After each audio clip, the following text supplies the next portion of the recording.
வணக்கம் traders, welcome to pre market report. So இன்னைக்கு நம்ம இந்த வீடியோவில் பார்க்க போகிறது அக்டோபர் 1 நிஃப்டி, பேங்க் நிஃப்டி மற்றும் சென்செக்ஸ் வந்து என்ன நடக்கிறதுக்கான வாய்ப்பு இருக்குது அப்படிங்கிறதான் பார்க்க போகிறோம். அண்ட் இந்த அனாலிசிஸில் நம்ம ஃபஸ்ட்டு என்ன பார்ப்போம்னு பார்த்தீங்கன்னா கிஃப்ட் நிஃப்டி டேட்டா.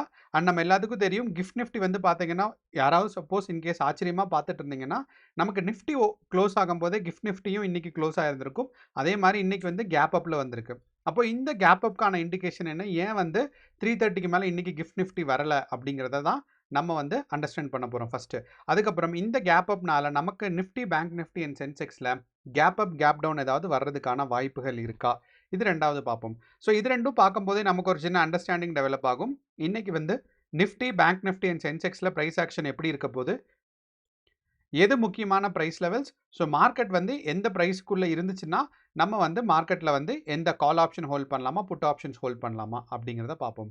ஸோ இதெல்லாம் அண்டர்ஸ்டாண்ட் பண்ணி நம்ம இன்றைக்கி வந்து சென்செக்ஸோட எக்ஸ்பைரி, ஸோ அப்படிங்கிறனால சென்செக்ஸில் கொஞ்சம் கூடுதலாக கான்சன்ட்ரேட் பண்ணுவோம்.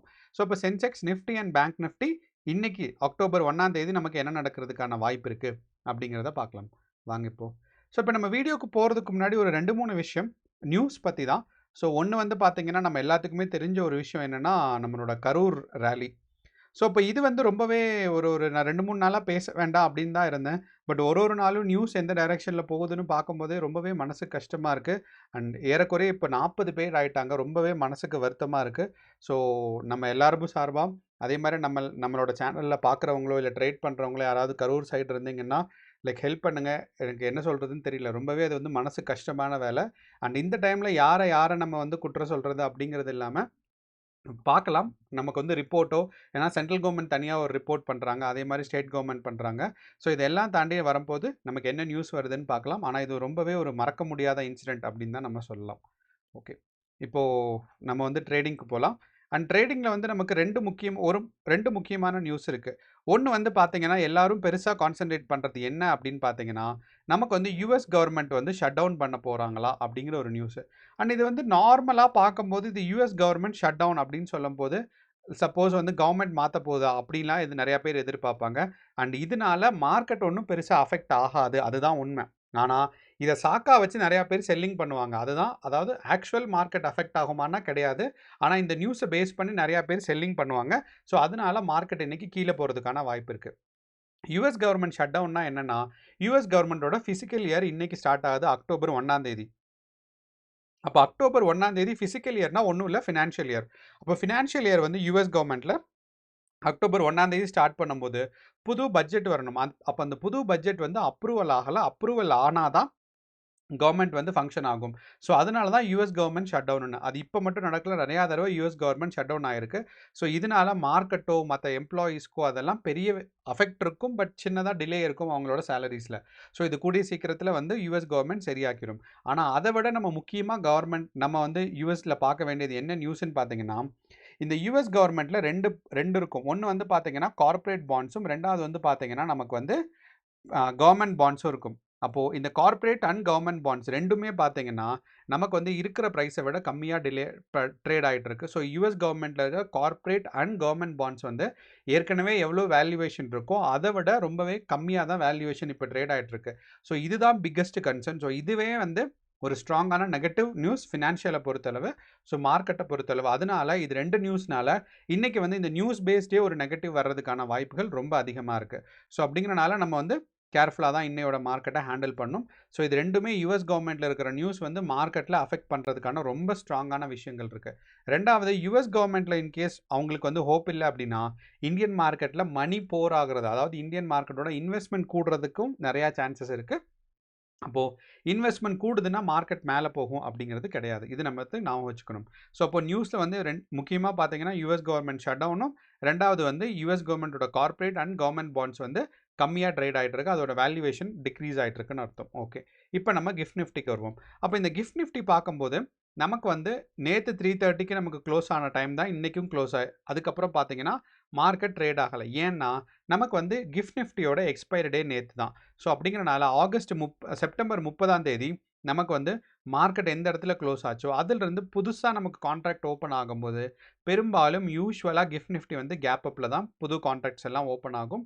ஏன்னா இது ஃபியூச்சர்ஸ் அப்படிங்கிறனால ஃபியூச்சர்ஸ் யூசுவலாக எல்லாரும் மார்க்கெட் மேலே போகிறதா தான் நினைப்பாங்க. அதுவும் கிஃப்ட் நிஃப்டி மேலே போகிறதா தான் நினைப்பாங்க. நிஃப்டியும் கிஃப்ட் நிஃப்டியும். ஸோ அந்த ஒரு காரணத்தினால தான் கேப் அப் தொடங்கியிருக்கு.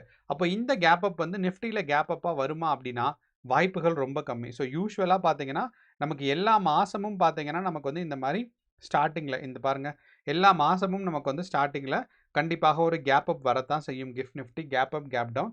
ஸோ இதனால நமக்கு மார்க்கெட்டை இன்றைக்கி மார்க்கெட் பெருசாக அஃபெக்ட் பண்ண முடியாது. அப்படிங்கிறனால இன்றைக்கி வந்து நம்ம கிஃப்ட் நிஃப்டியில் பாசிட்டிவ் நெகட்டிவ் தெரியாதனால நம்ம நிஃப்டி என்ன கன்சிடர் பண்ண போகிறோம்னா மார்க்கெட் வந்து அதே ப்ரைஸில் இருந்து தான் கண்டினியூ ஆக போகுது. ஸோ அப்படிங்கிறனால மார்க்கெட்டில் நம்ம இன்றைக்கி என்ன எதிர்பார்க்கலாம் அப்படிங்கிறத நம்ம பார்ப்போம்.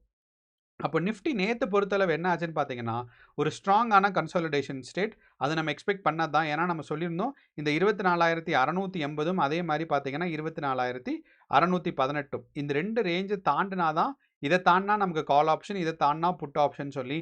ஆனால் மார்க்கெட் பார்த்தீங்கன்னா இந்த 2 ரேஞ்சுக்குள்ளேயே தான் இருந்துச்சு. ஸோ அப்படிங்கிறனால தீட்டா டிகேல நிறையா பேத்துக்கு ரொம்ப நேற்று கஷ்டமாக இருந்திருக்கும். பொசிஷன்ஸ் வந்து அவசரப்பட்டு எடுத்திருந்தாங்கன்னா.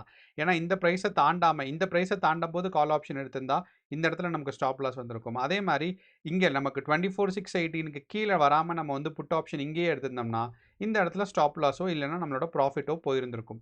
ஸோ அப்படிங்கிறது தான் நமக்கு முக்கியமான விஷயம். ஏன்னா நமக்கு வந்து எக்ஸ்பைரி டேங்கிறனால மார்க்கெட் வந்து தீட்டா டிகேல மார்க்கெட் க்ளோஸ் ஆயிரும். ஸோ அப்படிங்கிறனால நேற்று வந்து நிஃப்டி 50 ஷார்ப்பான ஒரு கன்சாலிடேஷன் ஃபேஸ். ஏறக்குறைய நமக்கு பாயிண்ட்ஸ் பார்த்தோம் அப்படின்னு பார்த்தீங்கன்னா 58 பாயிண்ட்ஸ் 60 பாயிண்ட் மேக்ஸிமம் போயிருந்திருக்கும். ஸோ இதுதான் வந்து நேற்று நிஃப்டி 50யோட வாலட்டாலிட்டி அண்ட் இது வந்து ரொம்ப ஸ்ட்ராங்கான கன்சாலிடேஷன்.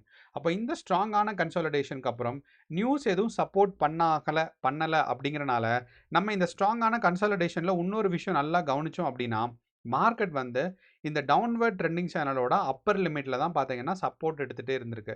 அப்போது இந்த ரெசிஸ்டன்ஸை தாண்டிச்சுனா தான் நமக்கு வந்து மார்க்கெட் பாசிட்டிவாக போகுன்னு அர்த்தம். அண்ட் இன்னையோட மார்க்கெட்டை பொறுத்தளவு நமக்கு வந்து தாண்டும் அப்படிங்கிறதுக்கான நம்பிக்கை கொஞ்சம் கஷ்டமாக தான் இருக்குது. பட் இருந்தாலும் நமக்கு வந்து ஒரு கேப் அப்போ இதுலனா பாசிட்டிவாக போய் 24,680 தாண்டிடுச்சுன்னா நமக்கு வந்து மார்க்கெட் பாசிட்டிவாக போகிறதுக்கான சான்சஸ் நமக்கு ரொம்பவே அதிகமாக இருக்குது. அப்போது நேற்று சொன்ன ப்ரைஸ் லெவல் தான் நமக்கு வந்து நிஃப்டி 50ல் என்னென்னா 24,680. ஸோ இந்த 24,680 இந்த 24,680 தாண்டிச்சு அப்படின்னா மார்க்கெட்டில் வந்து நம்ம வந்து கால் ஆப்ஷன் ஹோல்ட் பண்ணலாம்.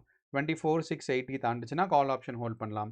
அதே மாதிரி மார்க்கெட் டவுன்ஃபாலிங் மார்க்கெட்டாக இருக்கும்போது நமக்கு வந்து இந்த 24,620 ஸோ 24,620 இந்த 24,620 கீழே கிராஸ் ஆச்சுன்னா நீங்கள் வந்து புட் ஆப்ஷன் ஹோல்ட் பண்ணலாம். ஸோ மார்க்கெட் நேற்று மாதிரியே இன்றைக்கும் கன்சாலிடேட் ஆகிட்டு இருந்துச்சுன்னா வெயிட் பண்ணுங்கள், கரெக்டான சமயம் வரும்போது பொசிஷன் எடுக்கலாம். ஸோ இந்த 2 தான் முக்கியமான price. So call option and put option ஹோல்டிங்க்கு ஸ்ட்ராங்காக இருக்க போகுது. ஓகே. அண்ட் நிஃப்டி வந்து இன்றைக்கி வீக்லி கான்ட்ராக்ட்ஸ் எல்லாம் இன்றைக்கி தான் புதுசாக ஃபில் ஆகும். அதனால் கொஞ்சம் ஜம்ப் ஆகிறதுக்கு சான்சஸ் இருக்குது. அப்படி ஜம்ப் ஆகி மேலே போனாலும் 24,800 தான் ஃபஸ்ட்டு பார்த்தீங்கன்னா நமக்கு அடுத்து இருக்கிற ரெசிஸ்டன்ஸ். ஸோ அப்போ கால் ஆப்ஷன் நமக்கு ஹோல்ட் பண்ணுறதாக இருந்தால் அடுத்து வந்து 24,800 தான் நமக்கு வந்து ரெசிஸ்டன்ஸ் அங்கே. அதே மாதிரி புட் ஆப்ஷன் கீழே வரதாக இருந்தால் 24,430. ஸோ இதுதான் நமக்கு 4 முக்கியமான ப்ரைஸ் நிஃப்டியை பொறுத்தளவு. அப்போது இந்த ப்ரைஸ்க்குள்ளே நீங்கள் பொசிஷன்ஸ் எடுத்தீங்க அப்படின்னா ப்ராஃபிட்டபிலிட்டிக்கான சான்சஸ் அதிகம். அதே மாதிரி தீட்டா டிகே வந்தாலும் உங்களுக்கு delta value and theta decay ரொம்ப ஸ்ட்ராங்காக அஃபெக்ட் ஆகாது. இது நமக்கு நிஃப்டி 50யை பொறுத்தளவு இருக்கிற எக்ஸ்பெக்டேஷன். அண்ட் நிஃப்டி 50யோட ஓப்பன் இன்ட்ரெஸ்ட் டேட்டா நம்ம ஏன் டிஸ்கஸ் பண்ணலைன்னா இன்றைக்கி தான் புது கான்ட்ராக்ட்ஸ் எல்லாம் ஃபில் ஆக போகுது. ஸோ அப்படிங்கிறனால இந்த ஓப்பன் இன்ட்ரெஸ்ட் டேட்டா ஹைலி வாலட்டைலாக மாறும். அதே சமயம் நம்ம வந்து சென்செக்ஸோட ஓப்பன் இன்ட்ரெஸ்ட் டேட்டா பார்த்தோம்னா இன்றைக்கி எக்ஸ்பைரி டேங்கிறனால ஸ்ட்ராங்காக ஒபே ஆகும். அப்போது சென்செக்ஸ்க்கு ஓப்பன் இன்ட்ரெஸ்ட் டேட்டா பார்க்கும்போது நமக்கு ஸ்ட்ராங்காக கால் ஆப்ஷன்ஸ் எங்கே இருக்குன்னு பார்த்தீங்கன்னா 81,000. ஆனால் மார்க்கெட் 81,000 போகுமா அப்படின்னு என்ன கேட்டிங்கன்னா டவுட் தான். ஏன்னா மார்க்கெட் கீழே போகுன்னு தான் எல்லாரும் நம்புகிறாங்க. ஆனால் இந்த கீழே போகிறது இன்கேஸ் மார்க்கெட் ரிவர்ஸ் ஆயிடுச்சுன்னா என்ன பண்ணுறதுங்கிறதுக்காக 81,000ல் ஒரு சீப்பான ஒரு கால் ஆப்ஷன்ஸை வாங்கும்போது நமக்கு வந்து இந்த மாதிரி ஹெட்ஜிங் பண்ணுவாங்க. ஸோ ஹெட்ஜிங்னா ஒன்றும் இல்லை, லாஸை குறைக்கிறதுக்கு ஆப்போசிட் டைரெக்ஷனில் போய் நீங்கள் வந்து ரொம்பவே காசு கம்மியாக இருக்கிற ஒரு ஆப்ஷன்ஸ் எடுக்கும்போது தான் அதுக்கு பேர் ஹெட்ஜிங்னு பேர். அப்போது அந்த ஹெட்ஜிங் பண்ணனால தான் இந்த இடத்துல நமக்கு ரொம்ப அதிகமாக இருக்குது. அதனால தான் பார்த்தீங்கன்னா நம்மளோட பிசிஆர் ரேஷியோவும் 0.79 இருக்குது. அதே சமயம் நான் பிசிஆர் ரேஷியோட ஸ்ட்ரைக் ப்ரைஸ் வந்து 5 வைக்கும்போது நமக்கு கிளியராக தெரியுது. மார்க்கெட் இன்றைக்கி வந்து சென்செக்ஸ் இன்றைக்கி வந்து 80,500ம் அதே மாதிரி 80,000ம். ஸோ இந்த 500 பாயிண்ட்ஸுக்கு நடுவில் தான் சென்செக்ஸ் இருக்கிறதுக்கான வாய்ப்புகள் இன்றைக்கி நமக்கு ரொம்ப அதிகமாக இருக்குது. ஸோ அப்போது 80,500ம் அதே மாதிரி பார்த்தீங்கன்னா 80,000க்கும் நடுவில் தான் நமக்கு இன்றைக்கி சென்செக்ஸ் இருக்கும். அப்போது இந்த லெவலில் சென்செக்ஸ் இருந்துச்சுன்னா நமக்கு வந்து கால் ஆப்ஷனோ புட் ஆப்ஷனோ வாங்குறதுக்கான ஒரு இண்டிகேஷன்ஸ் நமக்கு கிடைக்காது. அப்போது இந்த தான் நமக்கு சென்செக்ஸோட எக்ஸ்பெக்டேஷன். இன்கேஸ் 80,500 பிரேக் அவுட் பண்ணுச்சுன்னா நீங்கள் எவ்வளோ வரைக்கும் ஹோல்ட் பண்ணலாம்னா 81,000 வரைக்கும் ஹோல்ட் பண்ணலாம். அதே மாதிரி 80,000 கீழே கிராஸ் ஆச்சுன்னா 79,900 வரைக்கும் நீங்கள் பிரேக் அவுட் பண்ணலாம். ஸோ இதுதான் வந்து நம்ம எக்ஸ்பெக்ட் பண்ணிருக்க முக்கியமானது. ஆனால் நமக்கு வந்து சென்செக்ஸ் வந்து திருப்பியும் இந்த டவுன்வர்ட் ட்ரெண்டிங் சேனலில் வந்துட்டனால நீங்கள் இங்கே இருக்கிற பிரேக் அவுட் மட்டும் பார்க்காதீங்க. சப்போஸ் இந்த இடத்துல காலையில் பிரேக் அவுட் ஆயிடுச்சுன்னா இந்த டவுன்வர்ட் ட்ரெண்டிங் சேனலையும் பிரேக் அவுட் ஆனால்தான் மார்க்கெட்டில் ஒரு பியூரான ஒரு கால் ஆப்ஷன்ஸ் ஹோல்டிங்காக இருக்க முடியும். அப்படி இல்லாத பட்சத்தில் நீங்கள் கேர்ஃபுல்லாக தான் ஹோல்ட் பண்ணணும். மார்க்கெட் வந்து கால் ஆப்ஷன் ப்ராஃபிட்டபிலிட்டியாக கொடுக்குமா என்னங்கிறது தெரியாது. அண்ட் சென்செக்ஸோட இன்றைக்கி எக்ஸ்பைரி டே அப்படிங்கிறனால நம்ம வந்து சொல்லியிருக்கோம் ஒரே ஒரு சின்ன டிப் என்னன்னு பார்த்தீங்கன்னா, நீங்கள் வந்து இந்த க்ரீக்ஸ் வியூவில் போய் பார்த்தீங்க எல்டிபியில் ஆப்ஷன் செயினில் போய் நீங்கள் க்ரீக்ஸ் வியூ பார்த்தீங்கன்னா பர் லாட் வைக்கக்கூடாது. ஒரு சிங்கிள் யூனிட்ஸ்க்கு வைக்கும்போது நமக்கு வந்து எந்த இடத்துல சென்செக்ஸ் வந்து டெல்டா வேல்யூ 0.2 இல்லைன்னா அதுக்கு அடுத்து இருக்கிற ஸ்ட்ரைக் ப்ரைஸோ அது வரைக்கும் தான் மார்க்கெட் இன்னைக்கு வந்து ப்ராஃபிட்டபிலிட்டிக்கான சான்சஸ் அதிகம். ஸோ அப்படி பார்த்தோம்னா நமக்கு வந்து சென்செக்ஸில் கால் ஆப்ஷன் போனோம்னா அதிகபட்சம் 81,000 வரைக்கும் போகலாம். ஓகே, இதுதான் நம்ம அந்த இடத்துல மார்க் பண்ணியிருந்தோம் 81,000 வரைக்கும்னு. அதே சமயம் புட் ஆப்ஷன் போகிறதாக இருந்துச்சுன்னா நமக்கு வந்து அதிகபட்சம் 79,800. ஸோ இது நம்ம ப்ரைஸ் ஆக்ஷனில் 79,800 நம்ம ஏற்கனவே சொல்லியிருந்தோம். அதே மாதிரி 81,000 நம்ம மார்க்கெட்டில் ஏற்கனவே ஒரு கால் ஆப்ஷன் ஸ்ட்ராங்காக இருக்கிறது பார்த்தோம். ஸோ அப்போ இந்த ரெண்டு ப்ரைஸ்க்குள்ளே நீங்கள் வந்து எக்ஸ்பைரி டே அன்னைக்கு இந்த டெல்டா வேல்யூ வச்சு நீங்கள் பார்த்தீங்கன்னா ஏறக்குறைய மார்க்கெட் வந்து ஒபே ஆகும். ஸோ அப்படிங்கிறனால இதை நீங்கள் வந்து ஃபாலோ பண்ணிக்கோங்க. ஒரு தடவை நீங்கள் பொசிஷன்ஸ் எடுக்கிறதுக்கு முன்னாடி டெல்டா வேல்யூ 0.2 இல்லைனா அட்லீஸ்ட் 0.2க்கு அடுத்து இருக்கிற ஸ்ட்ரைக் ப்ரைஸாக இருந்தால் மட்டும் நீங்கள் பொசிஷன் எடுங்க. இல்லைனா ஏன்னா டெல்டா வேல்யூ இன்கேஸ் லைக் 0.6 0.8லாம் போயிடுச்சுன்னா ரெக்கவரி ஆகி 1க்கு வரதுக்கு கஷ்டம். ஸோ இந்த டெல்டா வேல்யூனா என்னென்னா மார்க்கெட் வந்து ₹1 மேலே போச்சு அப்படின்னா ஆப்ஷனோட ப்ரைஸ் எவ்வளோ மேலே போகிறதுக்காக வாய்ப்பு இருக்குது அதிகபட்சம் அப்படிங்கிறது தான் டெல்டா வேல்யூ. ஸோ அப்படிங்கிறனால இந்த டெல்டா வேல்யூ கம்மியாக ஸோ இப்போதைக்கு நமக்கு வந்து 0.8 அப்படின்னா ஆப்ஷன் ₹1 ஸ்டாக் வந்து சென்செக்ஸ் வந்து ₹1 போச்சுன்னா ஆப்ஷன் வந்து அதிகபட்சம் 8 பைசா போகும்.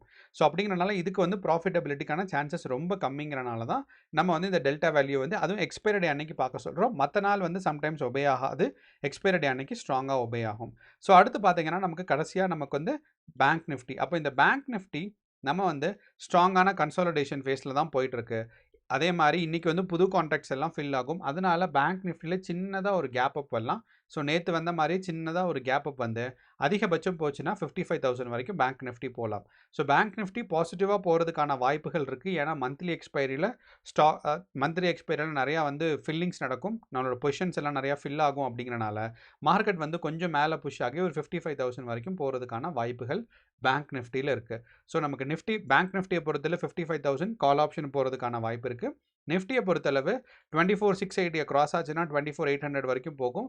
அதே மாதிரி 24,620 கீழே கிராஸ் ஆச்சுன்னா புட் ஆப்ஷன்ஸ் வந்து 24,430 வரைக்கும் போகும். அடுத்து நமக்கு சென்செக்ஸில் வந்து மார்க்கெட் வந்து 80,500 வரைக்கும் தான் நமக்கு மேக்ஸிமம் போகும்னு எக்ஸ்பெக்ட் பண்ணுறோம். அதை பிரேக் அவுட் ஆச்சுன்னா 81,000 வரைக்கும் ஸ்ட்ராங்காக மார்க்கெட் வந்து புஷ் ஆகும். அப்போது நீங்கள் இந்த டவுன்வர்ட் ட்ரெண்டிங் சேனலையும் கணக்கில் எடுத்துக்கணும். இதை மட்டும் ஸ்ட்ராங்கான ஒரு ப்ரைஸ் ஆக்ஷனாக ரெசிஸ்டன்ஸாக கணக்கு எடுக்கக்கூடாது. அதே மாதிரி மார்க்கெட் டவுன்ஃபால் ஆகுதுன்னா 79,800 வரைக்கும் டவுன்ஃபால் ஆகும். அண்ட் எப்போ டவுன்ஃபால் கன்ஃபார்ம் ஆகும்னா 80,200 கிராஸ் பண்ணும்போது. ஸோ இன்றைக்கி சென்செக்ஸோட எக்ஸ்பைரி நமக்கு நாளைக்கு வந்து ஸ்டாக் மார்க்கெட் லீவு அப்படிங்கிறத மறந்துட வேண்டாம். ஸோ அதனால் ரோல் ஓவர் பண்ணுறதுக்காக இருந்தால் நீங்கள் வந்து ரோல் ஓவர் பண்ணலாம். ஏன்னா நமக்கு வந்து அடுத்து வந்து வெள்ளிக்கிழமை திங்கக்கிழமை இருக்குது சென்செக்ஸ் நிஃப்டி அண்ட் பேங்க் நிஃப்டிக்கு. ஸோ அப்படிங்கிறனால நீங்கள் வந்து தைரியமாக வந்து பொசிஷன்ஸ் எடுக்கலாம். All the best. நன்றி, வணக்கம்.